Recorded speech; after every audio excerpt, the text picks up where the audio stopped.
Todavía despierto en medio de la noche, sudando frío, esperando escuchar las trompetas. Han pasado 25 años desde que salí del refugio, pero mi cuerpo no lo sabe. Mi cuerpo sigue esperando el fin del mundo. Tenía 7 años cuando bajamos por última vez las escaleras de concreto. Recuerdo el peso de la mochila en mis hombros, llena de Biblias y latas de comida. Recuerdo la mano de mi madre, temblando mientras cerraba la puerta metálica detrás de nosotros. El sonido resonó como un trueno en mis oídos de niño. «Ya casi llega», susurró ella. «El día del juicio final está cerca». Sus ojos brillaban con algo que entonces confundí con esperanza. Ahora sé que era terror disfrazado de fe. Éramos 43 personas las que entramos ese día de agosto de 1997. 43 almas convencidas de que el mundo ardería antes de que terminara 1999. 43 creyentes que cambiaron el sol por lámparas de queroseno, el cielo por un techo de concreto, la vida por la espera de la muerte. Nunca imaginé que pasaría los siguientes años de mi infancia bajo tierra, rezando por un apocalipsis que nunca llegó. Pero lo más terrible no fue vivir esperando el fin del mundo. Lo más terrible fue descubrir que, para nosotros, el mundo ya había terminado. El refugio había sido construido por el hermano Elías, nuestro líder espiritual. Decía que Dios le había hablado en sueños, mostrándole visiones del fuego eterno que consumiría la tierra. Las profecías eran claras, según él. Antes de que el calendario marcara el año 2000, los cielos se abrirían y los ángeles tocarían sus trompetas. «Ustedes son los elegidos», nos repetía cada noche durante las oraciones colectivas. «Los niños del fuego eterno, los únicos que se salvarán cuando el mundo arda». Su voz retumbaba en las paredes de concreto y nosotros, los niños, temblábamos en nuestros catres. El refugio estaba dividido en secciones: el área de dormitorios, con literas apiladas hasta el techo, el salón de oración, donde pasábamos horas de rodillas, la cocina comunal, que siempre olía a conservas y pan rancio, y el cuarto de castigo, del que nadie hablaba pero todos conocíamos. Había un solo reloj en todo el refugio, colgado en el comedor, contando cada segundo que nos acercaba al supuesto fin. Mi madre había sido una de las primeras seguidoras del hermano Elías. Después de que mi padre nos abandonara, ella buscó respuestas en lugares oscuros. Encontró a la congregación en un momento de desesperación y ellos le prometieron salvación. Le prometieron que su dolor tendría sentido cuando llegara el día del juicio. Y ella les creyó con cada fibra de su ser. Antes de continuar con esta historia, quiero pedirte algo. Si alguna vez has sentido que la realidad puede ser más aterradora que cualquier ficción, déjame un comentario. Dale like a este video y suscríbete al canal, porque lo que estoy a punto de contarte es solo el principio de una pesadilla que aún no termina. Necesito que sepas que no estás solo si alguna vez has sentido miedo de tu propia memoria. Los primeros meses fueron los más extraños. Todavía recordábamos cómo era el mundo exterior: el sol calentando la piel, el viento moviendo los árboles, el sonido de los autos pasando por la calle. Pero esos recuerdos comenzaron a desvanecerse lentamente, como fotografías expuestas demasiado tiempo a la luz. El hermano Elías estableció una rutina estricta desde el primer día. Despertábamos a las 5 de la mañana con el sonido de una campana oxidada. Teníamos 30 minutos para asearnos en los baños comunales, donde el agua siempre estaba fría y el espacio era tan reducido que debíamos turnarnos. El olor a humedad y jabón barato se pegaba a nuestra piel. El desayuno era siempre lo mismo: avena aguada y un pedazo de pan duro. Comíamos en silencio, como nos habían ordenado, mientras el hermano Elías leía pasajes del Apocalipsis. Su voz monótona llenaba el comedor hablando de bestias con 7 cabezas y mares que se convertirían en sangre.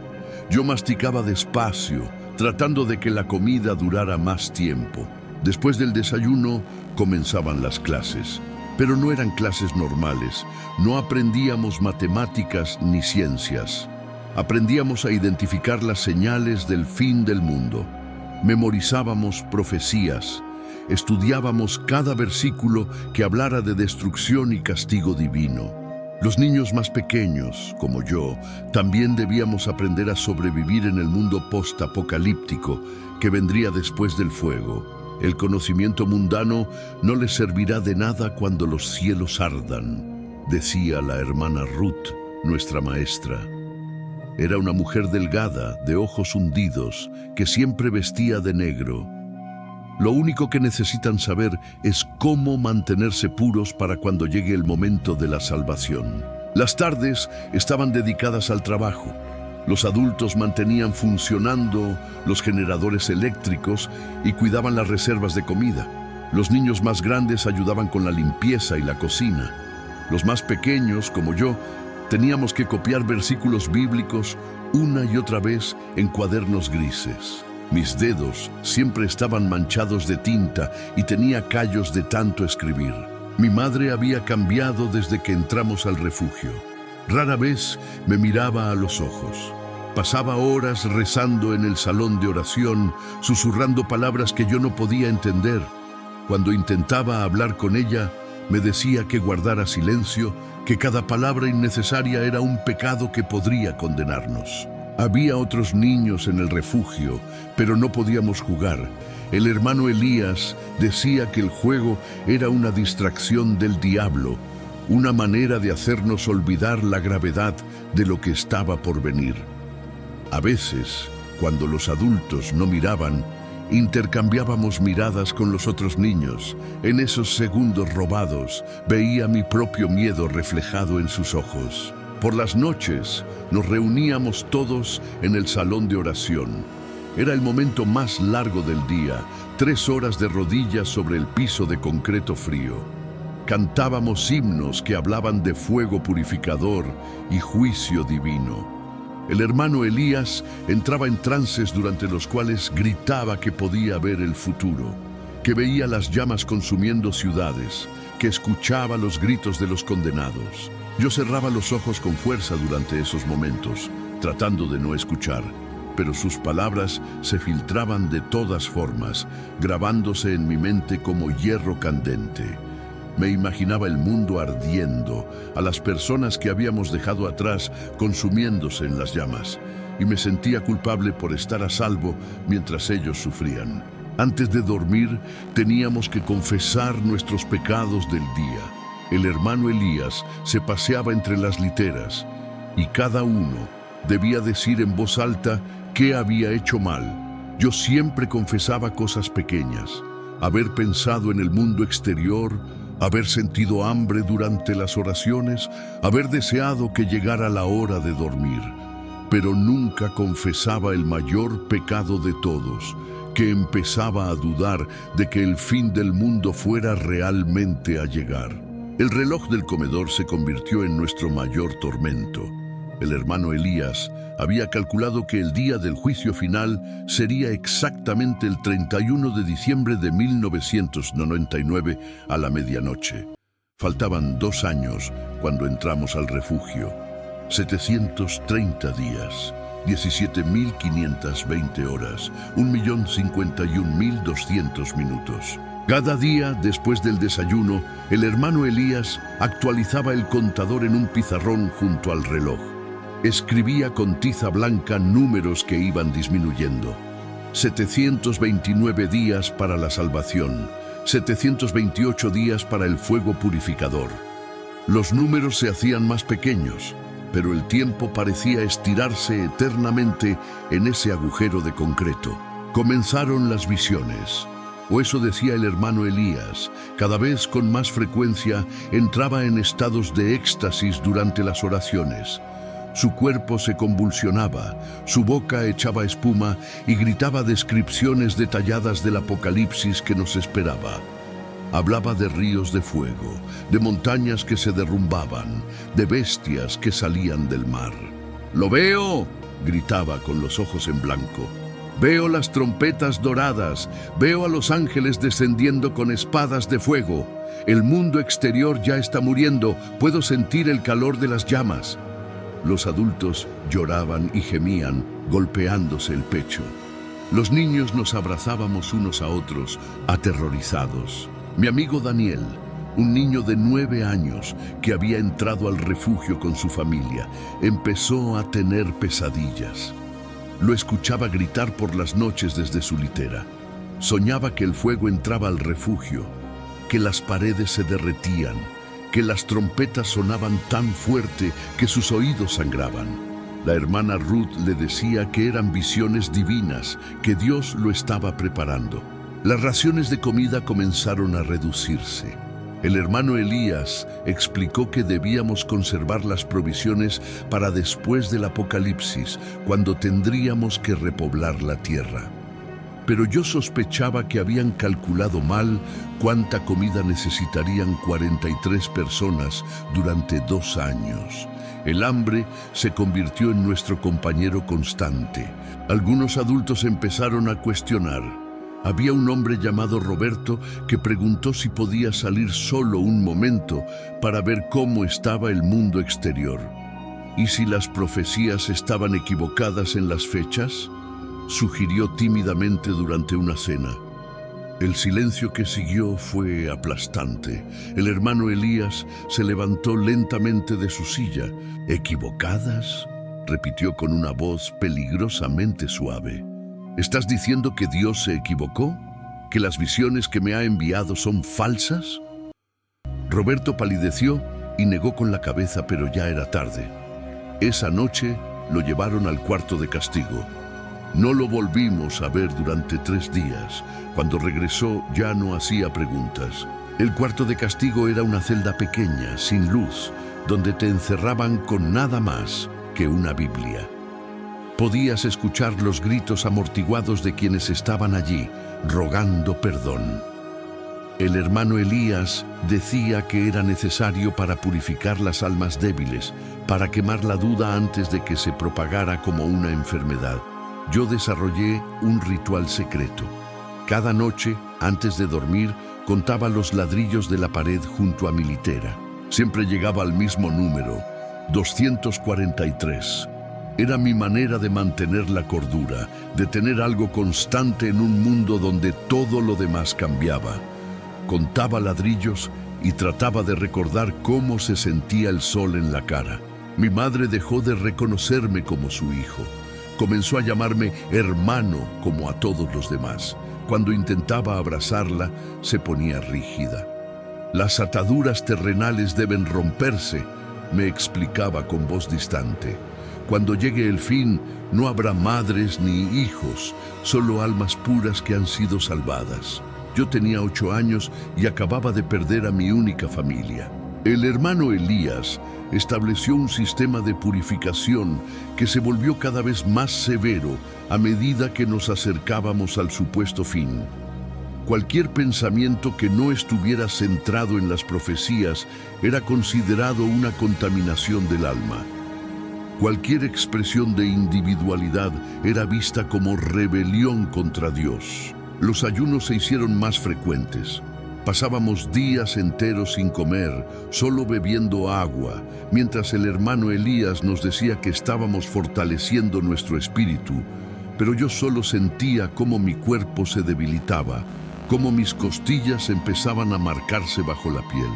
Daniel se desmayó 2 veces durante las oraciones prolongadas. Una niña llamada Sofía cometió el error de cantar una canción que había aprendido antes de entrar al refugio. Era una canción infantil sobre pájaros y flores. La hermana Ruth la escuchó y la arrastró frente a todos durante la cena. «Esta niña está invitando al demonio con canciones mundanas», gritó.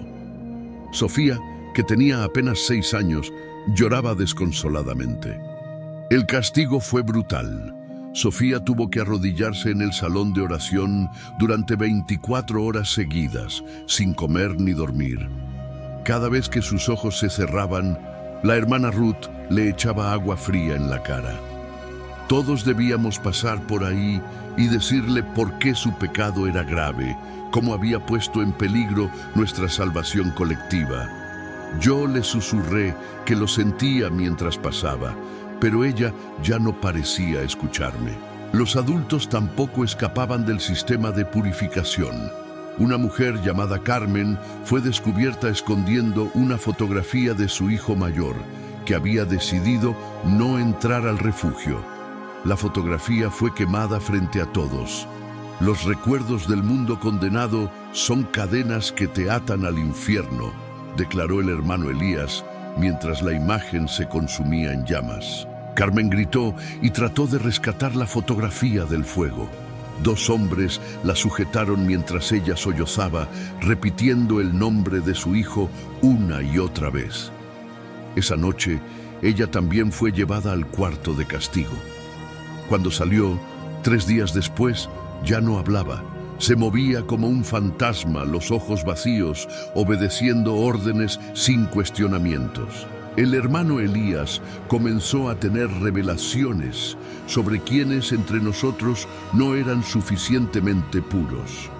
Señalaba a personas al azar durante las oraciones y las acusaba de albergar dudas. «Puedo ver la oscuridad en tu alma», les decía. «Puedo ver que secretamente deseas que las profecías sean falsas, que quieres volver al mundo de pecado». Las acusaciones crearon un ambiente de paranoia. Nadie confiaba en nadie. Los adultos se vigilaban entre sí, buscando cualquier señal de debilidad que pudieran reportar.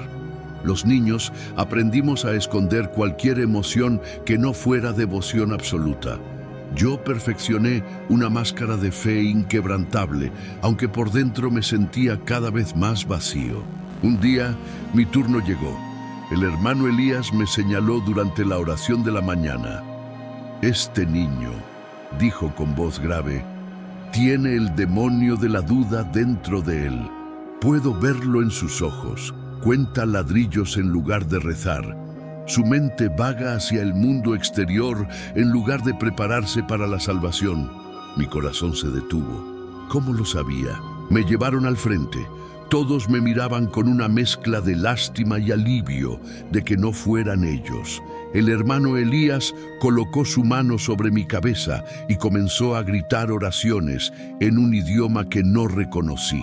Su mano apretaba mi cráneo con tanta fuerza que pensé que lo rompería. Otros adultos se unieron gritando también, pidiendo que el demonio saliera de mí.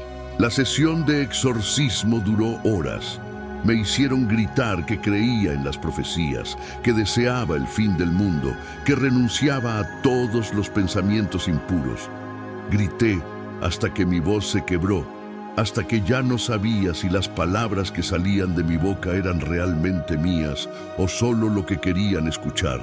Cuando finalmente me soltaron, caí al suelo, temblando y empapado en sudor. Esa noche, en mi litera, ya no conté ladrillos. Tenía demasiado miedo de que de alguna manera pudieran saber lo que pensaba. En cambio, recé como nunca antes lo había hecho. Pero no recé por salvación. Recé porque todo terminara pronto, de una forma u otra. Recé por escapar, aunque no sabía si hablaba de escapar del refugio o escapar de la vida misma. Cuando el contador marcó 365 días, algo cambió en el ambiente del refugio.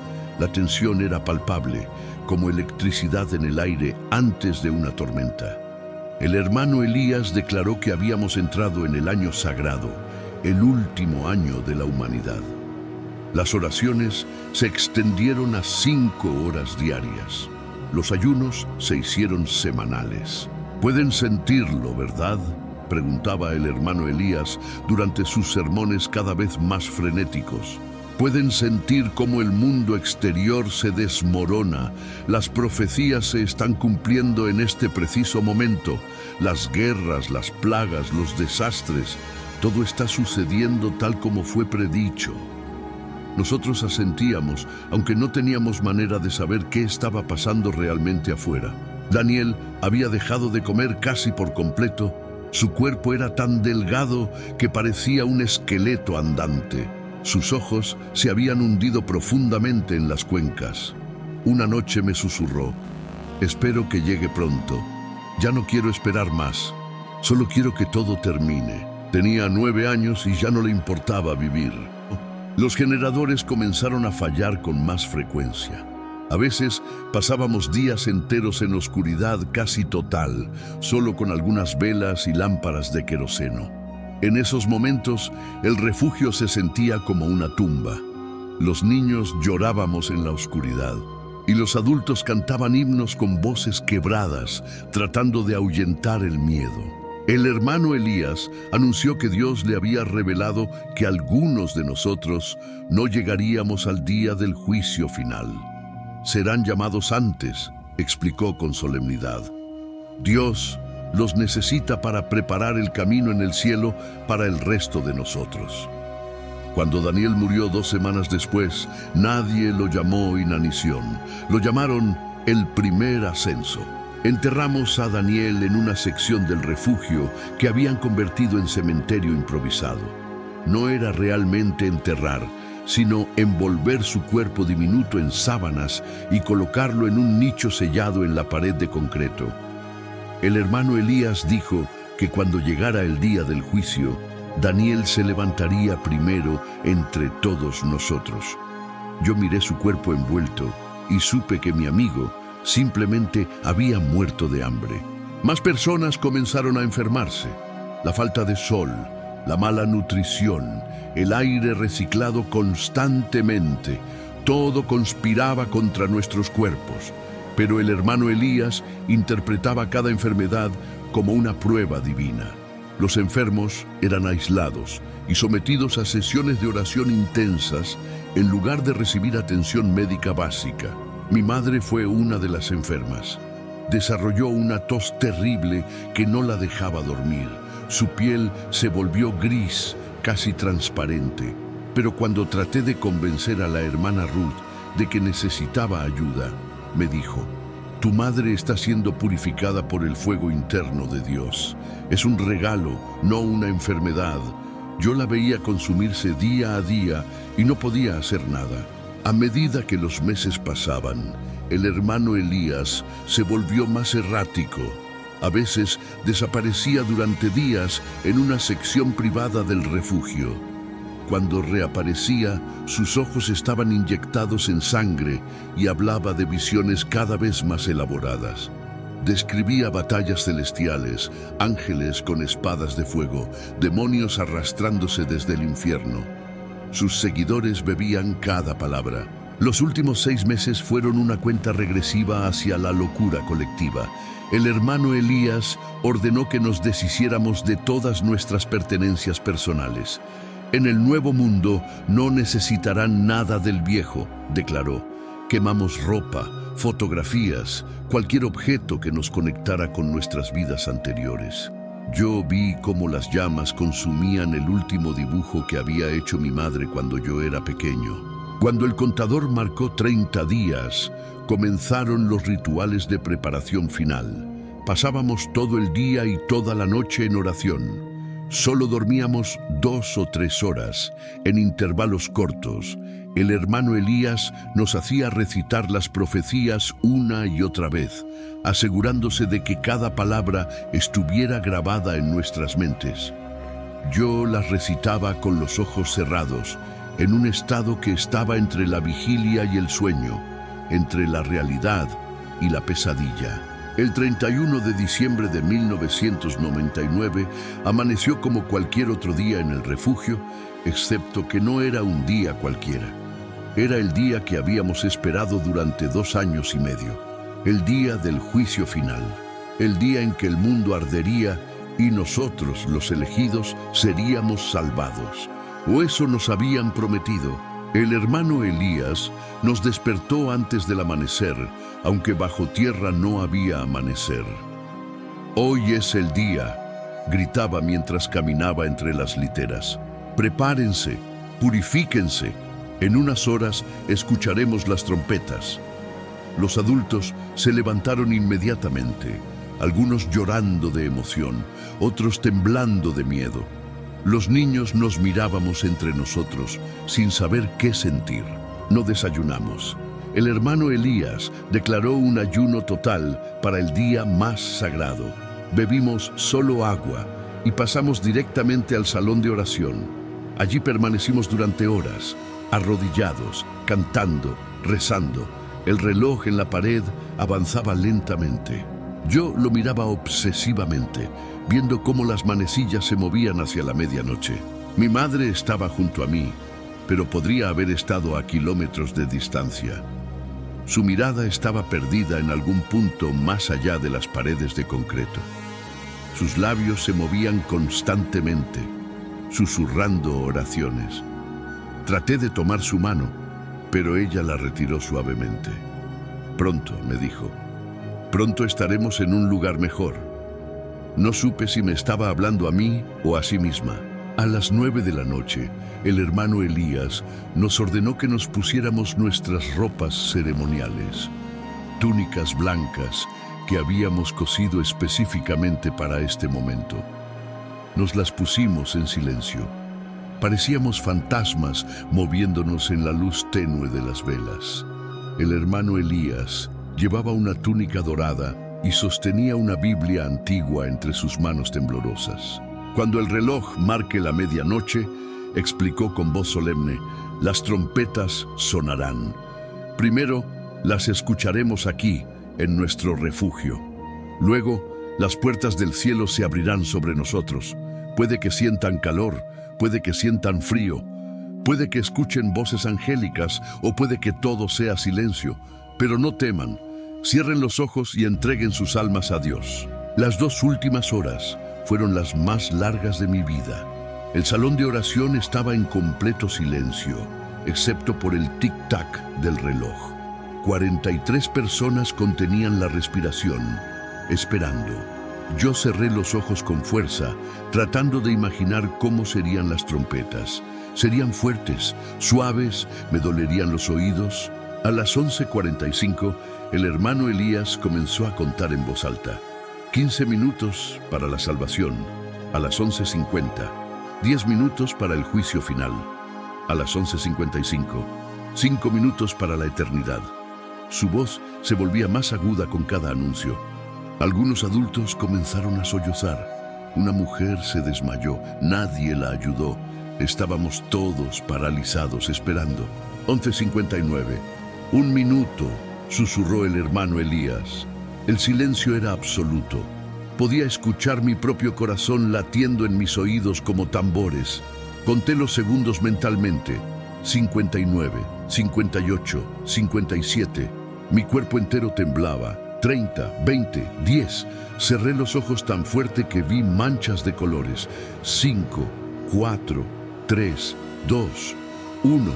Medianoche. Esperamos. No pasó nada. No hubo trompetas, no hubo fuego, no hubo voces angélicas, solo el tic-tac del reloj, que ahora marcaba 00.00.01. Un segundo en el año 2000. Un segundo en el mundo que supuestamente ya no debería existir. Nadie se movió durante lo que parecieron horas, pero probablemente fueron solo minutos. Finalmente, alguien tosió. Otra persona se atrevió a abrir los ojos.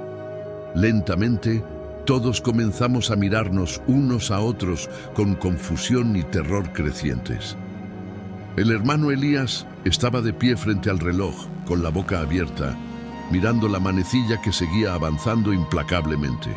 «Esperen», dijo finalmente con voz ronca. «Esperen, quizás Dios está probando nuestra fe.